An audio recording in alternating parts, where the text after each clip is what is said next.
Hi guys, welcome back to knowledge Manch once again. Friends, आप सबकी तरफ से बहुत सारे मैसेजेस आ रहे हैं, कमेंट्स आ रहे हैं। उनके जवाब की रोशनी में मैं वाज़ह कर देना चाहता हूं कि नॉलेज मंच के ज़रिए आप बतौर पेपर 2 उर्दू की पूरी तैयारी कर सकते हैं। थ्योरी क्लासेस भी प्रोवाइड किए जाएंगे, ऑब्जेक्टिव क्लासेस भी प्रोवाइड किए जाएंगे और साथ में ज़रूरत पड़ी तो पीडीएफ भी प्रोवाइड किए जाएंगे। तो इंशाल्लाह पूरा का पूरा हेल्प किया जाएगा, आप लोग को कोई परेशानी इंशाल्लाह नहीं होगी। और सिलेबस को देखते हुए मैं कोशिश करूंगा कि ऐसा कोई भी कोना ना रहे जहां से ऑब्जेक्टिव बन सके और आपको ना मिले। तो इंशाल्लाह 90 प्लस 95 प्लस आप जा सकते हैं और बहुत ही उम्दा होगा आपके लिए मंजिल तक पहुंचने के लिए। तो फ्रेंड्स, आज की इस क्लास में अफसाना नया कानून का खुलासा हम लोग देखेंगे। तो सादत हसन मंटो की लिखी हुई ये है। सादत हसन मंटो उर्दू अदब के अजीम अफसाना निगार हैं। वे एक वाहिद बड़ा अफसाना निगार हैं जिनकी तहरीरें आज भी ज़ौक़ व शौक़ के साथ पढ़ी जाती है। जहाँ और अफसाना निगारों के अफसाने पर वक्त के गर्द जमे हुए हैं महसूस होते हैं, वहीं मंटो साहब के अफसाने ऐसे लगते हैं कि दौर हाजिर के तख्लीक हैं और उन पर वक्त के गर्द जो धूल है उनका असर मालूम नहीं होता। सादत हसन मंटो साहब की पैदाइश 11 मई 1912 ईस्वी को सामराला ज़िला लुधियाना पंजाब में हुई। यहाँ पर इम्पोर्टेंट पॉइंट है कि उनकी पैदाइश कब हुई? 11 मई 1912 ईस्वी को। कहाँ पर? सामराला ज़िला लुधियाना में ये पड़ता है, पंजाब में। उर्दू अदब के दुनिया में उनका बड़ा नाम है, लेकिन उसने बहुत बड़ी ज़िंदगी नहीं पाई और 18 जनवरी 1955 को लाहौर में उनका इंतकाल हुआ। उनका इंतकाल कहाँ हुआ? लाहौर में हुआ। पैदाइश कहाँ हुई? लुधियाना में हुई। 18 जनवरी 1955 को इंतकाल हुआ उनका। मुल्क के बंटवारे के बाद पहले हिंदुस्तान में ही रहे, फिर 1948 ईस्वी में पाकिस्तान चले गए और अपने इंतकाल तक पाकिस्तान में ही रहे। यहाँ पर नया कानून अफसाना दिया गया है जिसके तख्लीक़कार हैं सादत हसन मंटो साहब।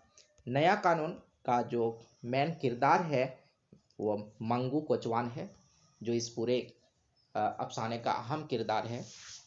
मंगू कोचवान कभी स्कूल ना गया था, मगर अपनी मालूमात के बास अपने से निस्बतन कम अक्लों में ज़हीन माना जाता था। मंगू ने अपने एक सवारी से स्पेन की जंग का तज़किरा सुना और जू का तू गामा चौधरी को बता दिया। जब वाकई ये खबर जद आम हुई तो बाकी कोचवानों की नज़र उस्ताद मंगू की अहमियत काफ़ी बढ़ गई। अंग्रेज़ों से उस्ताद मंगू बहुत नाला था, वो बहुत नाराज़ रहा करता था, गुस्सा रहा करता था अंग्रेज़ों से। वह उनके वजूद से सख्त नफरत करता था। वह जब किसी शराबी अंग्रेज़ से उलझता या किसी से जलील होता तो अड्डे पर मौजूद लोगों के सामने उनकी बुराइयां करता, गालियां बकता और किसी नए कानून जिससे अंग्रेज़ी टल जाए का इंतज़ार करता। एक रोज़ सवारियों के माबैन नए कानून यानी इंडिया एक्ट की बात सुनी तो वह खुशी से शराबोर हो गया। मालूम हुआ 1 अप्रैल से नया आइन नाफिज होगा। नत्थू गंजा पगड़ी बगल में दबाए आया तो मंगू ने उसे नए कानून के मुतल्लिक बताया और अपनी खुशफाम से भी आगाह किया। यूँ कहा जा सकता है कि मंगू को ये वहम हो गया था कि नया कानून आएगा और अंग्रेज़ी हुकूमत ख़त्म हो जाएगी और हिंदुस्तानी हुकूमत कायम होगी और सब कुछ अच्छा होने लगेगा। तो इसलिए नए कानून के मुतल्लिक उनकी सोच बहुत अच्छी थी और वो नए कानून के मुतल्लिक किसी के भी इख्तलाफात को नहीं जानना चाहता था, नहीं चाहता था कि कोई नए कानून की बुराई करे।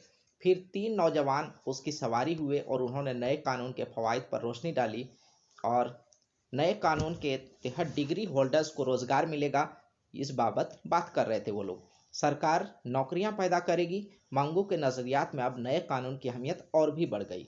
उसने नए कानून के मुतल्लिक मुस्बत और मनफी दोनों आरा सुन रखी थी, मगर वह अपनी खुद साख्ता सोच को सब पर तरजीह देता था।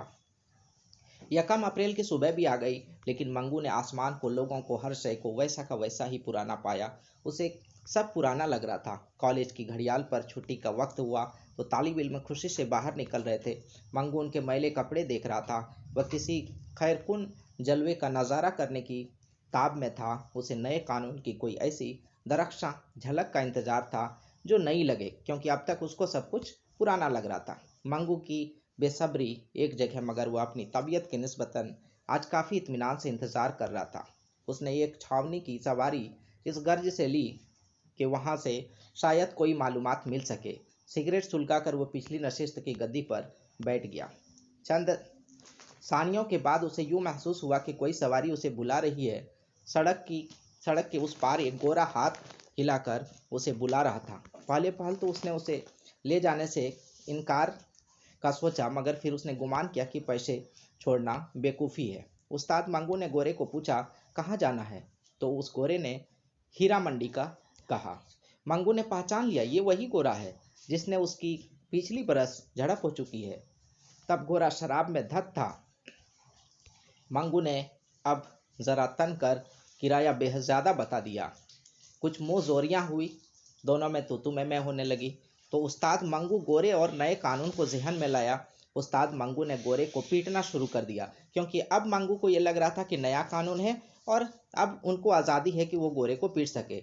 और साथ ये कहता जा रहा था, 1 अप्रैल को भी वही अकड़, फू, अब यहाँ हमारा राज है बच्चा। लोग जमा हो गए। 2 सिपाहियों ने उस्ताद मंगू के हाथ से गोरे को छुड़ाया। उस्ताद मंगू नए कानून के सुरूर में मुब्तला था। सिपाही उस्ताद मंगू को थाने ले गए। तमाम रास्ते उस्ताद मंगू नया कानून चिल्लाता रहा। नया कानून क्या बक रहे हो? कानून वही है पुराना, सिपाही ने कहा, और उस्ताद मंगू को हवालात में बंद कर दिया गया।